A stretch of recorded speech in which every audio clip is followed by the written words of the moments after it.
আসসালামু আলাইকুম প্রিয় অডিয়েন্স। আমরা সবাই স্বপ্ন দেখি। কেউ স্বপ্ন দেখে একজন সফল ব্যবসায়ী হওয়ার, আবার কেউ স্বপ্ন দেখে একজন বই লেখক হওয়ার, আবার কেউ স্বপ্ন দেখে একজন সফল ফুটবলার হওয়ার। কিন্তু স্বপ্ন দেখাই কি যথেষ্ট? স্বপ্নের পথে সর্বপ্রথম পদক্ষেপ হচ্ছে স্বপ্নের বাস্তব রূপ দেওয়া। এর জন্য প্রয়োজন একটি পরিষ্কার পরিকল্পনা।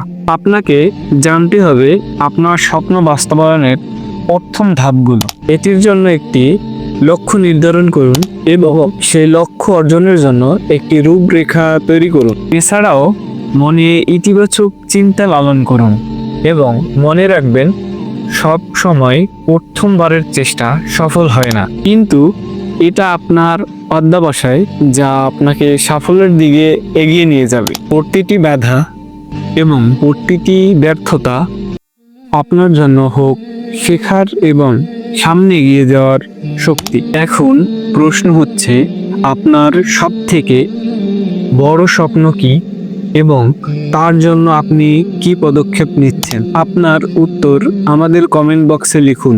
মনে রাখবেন, স্বপ্ন দেখার সাহস এবং স্বপ্ন বাস্তবায়নের প্রচেষ্টা আপনাকে এগিয়ে নিয়ে যাবে। সফলতার প্রথম পদক্ষেপ হলো ইতিবাচক চিন্তা।